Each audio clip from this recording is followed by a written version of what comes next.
De la tarde, con el primer análisis, saludamos a Ezequiel Vistoletti, doctor en Ciencia Política, profesor de Relaciones Internacionales en Alemania. Ezequiel, muy buenas. Hola, ¿qué tal, María? Un placer, como siempre. Ezequiel, estábamos pendientes de conocer realmente si al final se va a llegar a un acuerdo para enviar a Ucrania tanques Leopard. Zelensky lo ha dejado muy claro en Davos, quiere más armamento y, entre otras cosas, dice, es que ahora mismo ya con la defensa aérea no basta, eso no es suficiente para resistir o incluso vencer a Rusia, necesitamos tanques. Estados Unidos no va a mandar los M1 Abrams y parece que Alemania por el momento no cede a la presión para enviar los Leopard.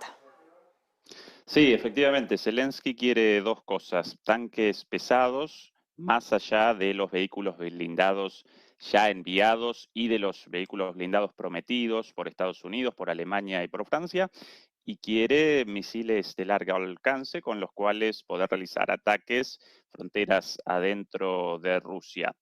¿Qué connotaría la entrega de esto? Bueno, una escalada en el conflicto, la cual en un país como Rusia, con el armamento nuclear, el arsenal nuclear más grande del planeta, podría determinar el inicio de una conflagración nuclear. El otro día Medvedev recordaba esto en una entrevista. En el y muy improbable caso de una derrota militar rusa en territorio ucraniano, Rusia respondería con ataques nucleares, lo cual podría desencadenar una guerra nuclear. Por ende, esta entrega eventual o no de tanques, aparece ligada a una escalada y a la posibilidad de el inicio de utilización de armas nucleares.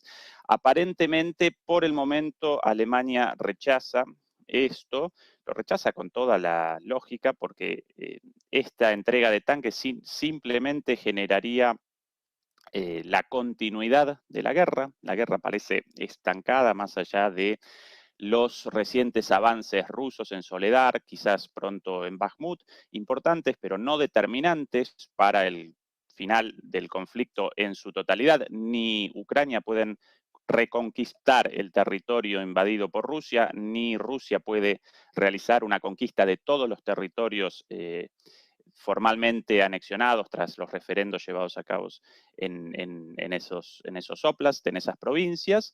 Por ende, el conflicto aparece estancado y estos tanques generarían una situación de estancamiento aún mayor del conflicto y una escalada.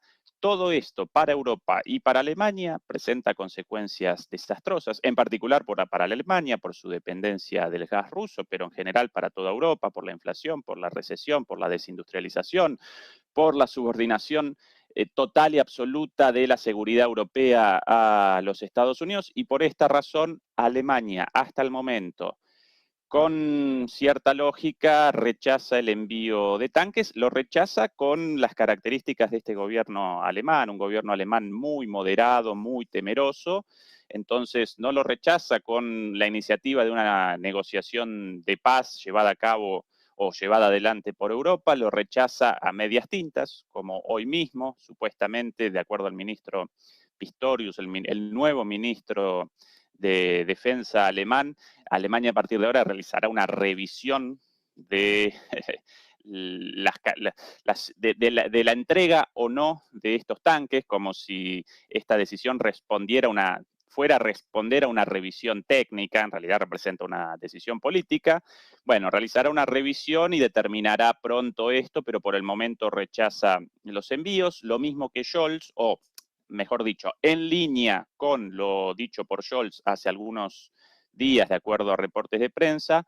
Bueno, si nosotros debemos despachar tanques a Alemania, entonces queremos primero que Estados Unidos también realice envíos de sus tanques pesados, los tanques Abrams, ¿no? Con lo cual, Alemania está rechazando esto por medio de una fuga hacia adelante. Por un lado, la condición de la entrega al envío de tanques estadounidenses, y por otro lado, esta revisión técnica.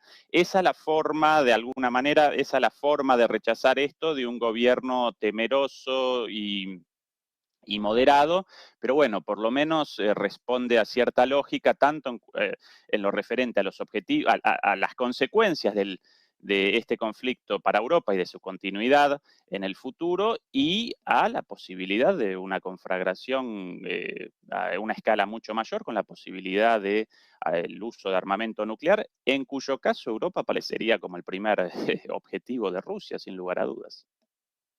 Bueno, y eso es precisamente el escenario que se intenta evitar a toda costa.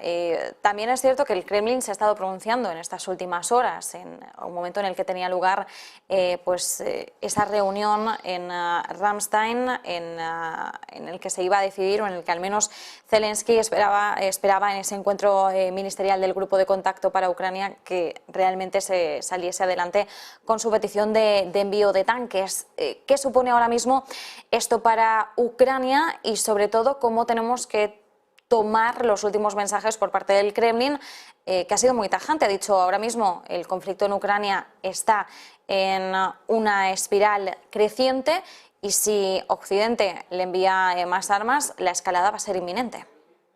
Sí, esas las palabras de Medvedev, prácticamente, sí, las palabras textuales de Medvedev, con quien carezco de simpatía por completo, pero realizó una afirmación relativamente lógica en cuanto a que si una potencia nuclear aparece al borde de la derrota, realizará un uso de sus armas nucleares. Lo mismo Rusia que China o Estados Unidos. Y esto no aparece como algo completamente novedoso, porque en algún momento la guerra había presentado una escalada de este tipo con amenazas nucleares por todas las partes, por Rusia, por Estados Unidos, por Francia, incluso con el llamado de Zelensky al uso de armas nucleares, de los polacos, carecen de armas nucleares, pero llaman al uso de armas nucleares. Y bueno, después de eso presenciamos una desescalada con la reunión de los jefes de inteligencia de Estados Unidos y de Rusia en Turquía para de alguna manera generar un acuerdo en cuanto a la no utilización de las armas nucleares, pero hoy otra vez aparece de nuevo esta posibilidad y a mí a veces, sinceramente, María, a mí me desasosiega la liviandad con la cual muchos líderes europeos y occidentales eh, de- presentan sus ideas, deliberan al respecto. El otro día Boris Johnson en Davos, si no recuerdo mal, realizaba una declaración preocupante. Ah, no, Putin difícilmente vaya a realizar ataques nucleares. ¿No? Difícilmente. Y bueno, quizás sí, difícilmente, pero ¿y si sí? Entonces comenzamos una guerra nuclear entre Rusia y Estados Unidos. Una locura. Eso podría desencadenar el fin de la humanidad. Bueno, de alguna manera esta liviandad responde a la falta de perspectivas de un conflicto completamente fuera de las manos para todas las partes, tanto para Rusia como para Occidente, y sin liderazgos capaces de poder desactivar esto, sin liderazgos capaces de poder abandonar los chalecos de fuerza en los cuales aparecen las partes y esta política de guerra, guerra, guerra, que nadie pueda presentar sí, lo que debería sobre la mesa y de alguna manera generar una negociación y un fin del conflicto, amén de más allá de las críticas internas. Ezequiel, ya que mencionas Davos y las declaraciones de algunos de los líderes, ¿con qué sabor de boca te quedas ahora que ya hemos cerrado la cumbre? No ha estado exenta de críticas, pero debemos decir que nunca lo está esta cumbre, desde luego, No, aunque parece que va en aumento, ¿no? en medio de ese entorno de policrisis en el sí, que nos movemos. sí, sí. Yo de hecho en mi canal de YouTube Demoliendo Mitos de la Política presentaba mi sensación hace algún tiempito.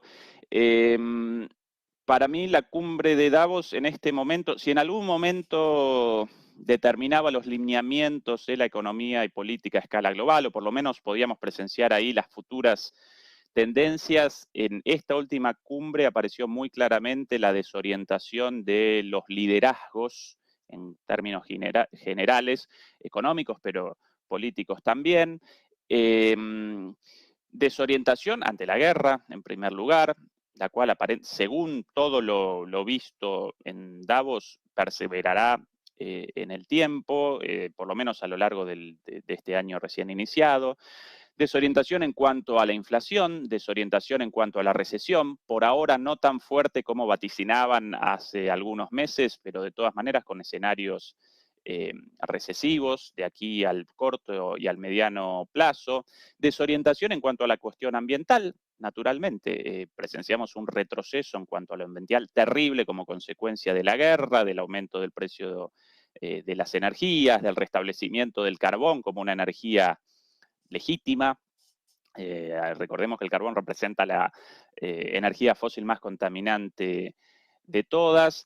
Y bueno, y también incluso si uno quiere un análisis un poquito más allá de esto, para mí aparece un desconcierto total respecto a la evolución futura de nuestros capitalismos en crisis con el surgimiento de China, con un capitalismo liderado por el Estado hasta el momento más exitoso que los capitalismos de la globalización neoliberal en crisis. Entonces, tanto políticamente como intelectualmente, los líderes económicos y políticos y también, naturalmente, la inteligencia, los asesores, los intelectuales, las personas, los analistas económicos y políticos aparecen un poco perdidos ante este cambio de orden, ante esta situación aparentemente sin salida, ante todos estos chalecos de fuerza, los cuales aparentemente los países occidentales y Rusia inclusive no pueden abandonar ante este conflicto. Y entonces,